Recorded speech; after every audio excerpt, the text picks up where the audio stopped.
ఈ నెల 11వ తారీఖు జరుగు ఎదుల్లాపురం మున్సిపల్ ఎన్నికల్లో 27వ డివిజన్లోని ఆర్ఎస్ నగర్ నా కుటుంబ సభ్యులు, ఆడబిడ్డలు, అన్నదమ్ములు, నాయకులు,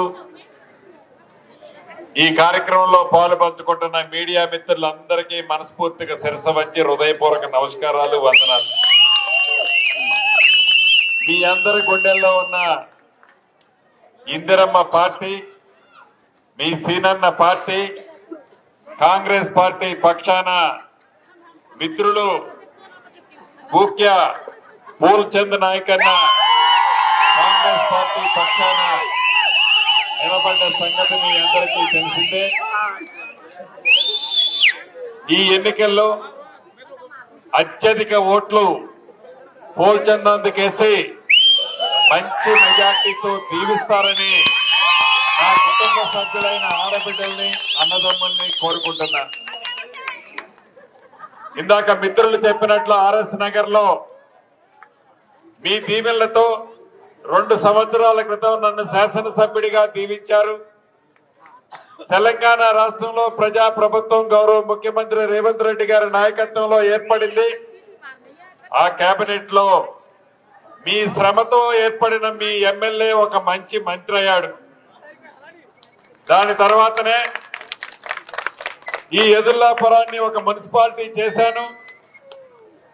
ఇది రాష్ట్రంలోనే ఒక రోల్ మోడల్ మున్సిపాలిటీగా తీర్చిదిద్దే బాధ్యత మీ ఇంటి పెద్ద కొడుకుగా, మీ శాసనసభ్యుడిగా నాది. మిత్రులు, ఆర్ఎస్ నగర్ సొసైటీ గాని, కమిటీ గాని, ఇక్కడ ఆడబిడ్డలు నేను వస్తే చాలా ఆప్యాయంగా అన్నా అన్నా అనుకుంటూ పలకరించి నన్ను దీవిస్తుంటారు వచ్చినప్పుడల్లా. కానీ వారి ప్రేమ అభిమానాలకి వెల కట్టలేంది. కానీ వారు కోరికిన కోరికలు నన్ను మనులు కావాలి, మాణిక్యాలు కావాలని అడగల.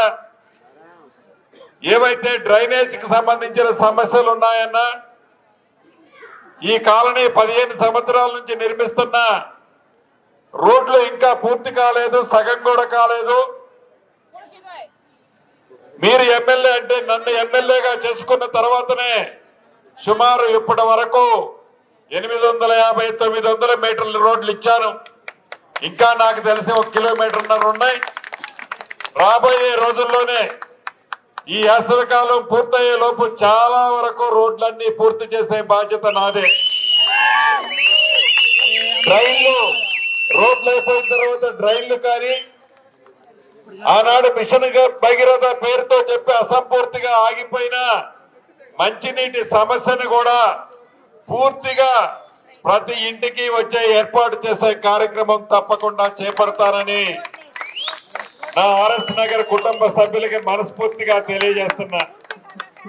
ఇక పేదోడి ప్రభుత్వంగా గౌరవ ముఖ్యమంత్రి రేవంత్ రెడ్డి గారి నాయకత్వంలో పేదవాళ్ళకు అనేక సంక్షేమ కార్యక్రమాలు ఈ ప్రభుత్వం వచ్చిన తర్వాత ఇచ్చాం. దాంట్లో భాగమే 200 యూనిట్లు ఉచిత కరెంటు, ఆడబిడ్డల ఆర్టీసీ బస్సులో ఎంత దూరం ప్రయాణం చేసినా 1 రూపాయి ఛార్జీ లేకుండా బస్సు సౌకర్య ప్రయాణం, పెద్దోళ్లు తినే సన్న బియ్యం, పేదింటి ఆడబిడ్డ పువ్వు తినాలని సన్న బియ్యం ఇస్తున్నాం. రేషన్ కార్డులు ఆనాటి ప్రభుత్వం ఇయ్యకపోతే అర్హులైన పేదవాళ్ళందరికీ రేషన్ కార్డులు ఇచ్చాం. పాత రేషన్ కార్డులు కొత్త పేర్లు ఎక్కించే కార్యక్రమాన్ని చేపట్టాం. పేదోళ్లకి ఇల్లు ఇవ్వాలని ఆనాటి ప్రభుత్వం మర్చిపోతే ప్రభుత్వం వచ్చిన మొదటి సంవత్సరమే రాష్ట్ర వ్యాప్తంగా 4.5 లక్షల ఇళ్లు ఇచ్చాం. మన ఎదుల్లాపురంలో కూడా మొదటి విడత 580 ఇళ్లు ఇచ్చా. రేపు ఏప్రిల్ లో 2వ విడత ఇస్తా, 3వ విడత ఇస్తా, 4వ విడత ఇస్తా. ఇంకా 3 విడతల్లో అర్హులైన పేదవాళ్ళందరికీ ఇందిరమ్మ ఇళ్లు ఇస్తా. అంతేకాదు, ఇళ్ల స్థలం లేని కొద్ది మంది నిరుపేదలు ఉన్నారు. వాళ్ళకు కూడా ఆ శాఖ మంత్రిగా, ఇళ్ల స్థలం ఇచ్చే శాఖ మంత్రిగా నిరుపేదలు ఎవరికైతే ఇళ్ల స్థలం లేదో వారికి కూడా ఇళ్ల స్థలం ఇస్తానని కూడా ఈ వేదిక ద్వారా తెలియజేస్తున్నా. ఇందాక నేను వచ్చేటప్పుడు చూసా,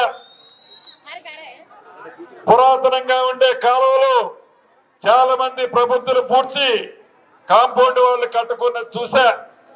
ఇప్పుడే చూసా ఆ వరదంతా వచ్చి ఈ కాలనీల మీద పడుతుందన్నది కూడా కొంతమంది మిత్రులు చెప్పారు. ఇప్పుడు నేనేదన్నా చేస్తే ఎన్నికల కోసం చేశారు అనుకుంటారు. ఆ ప్రబుద్ధుల్ని ఈ ఎన్నికలు అయిన తర్వాత ఆ చట్టం బయటికి తీసి ప్రభుత్వ స్థలాన్ని పూర్తిగా ఏమున్నా పడగొట్టి ఆ నీళ్లు పోయేటట్టు చేపిస్తా. కాబట్టి మీ దీవెనలు మీ ఆశీస్సులతో ఆనాడు నన్ను ఎలానైతే అద్భుతంగా గెలిపించారో రేపు 11వ తారీఖు అంటే ఎంతో దూరం లేదు.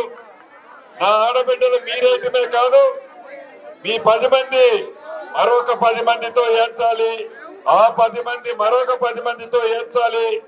అవతల వ్యక్తికి డిపాజిట్ రాకుండా, కబ్జాలకి గురి కాకుండా ఈ ప్రాంతాన్ని కాపాడే కార్యక్రమం నేను చేపడతా. కాబట్టి పూలన్నకి అత్యధిక ఓట్లు వేసి చల్లటి పూలు ఇచ్చే మనిషి. తర్వాత ఎఫ్సిఐ కూడా ఆల్రెడీ నేను ప్రామిస్ చేశా. డివిజన్ లో రాబోయే కొద్ది నెలల్లోనే అవతల గోడం కడుతున్నాం. అది పూర్తవడంతోనే ఎఫ్సిఐ గోడాను కూడా అక్కడికి షిఫ్ట్ చేపిస్తానని కూడా తెలియజేస్తున్నా. అదే రకంగా ఇప్పుడే అన్న చెప్తున్నాడు ఈ రోడ్డు కూడా కావాలని, శ్రీరామనగర్ లింక్ రోడ్డు కావాలని. తప్పకుండా ఈ రోడ్డు ఆ రోడ్డు అన్నది కాదు, నా సొంత ఇల్లు పాలేరు నియోజకవర్గం అన్నా, ఎదుల్లాపురం మున్సిపాలిటీ అన్నా, ఆర్ఎస్ నగర్ అన్నా నా సొంత ఇల్లు. కాబట్టి తప్పకుండా ఇవన్నీ పూర్తి చేసే బాధ్యత. అదే రకంగా లక్ష్మీ బృందావనం కూడా కావాలని మీరు గెలిపించబోయే కార్పొరేటర్ గారు చెప్తున్నాడు.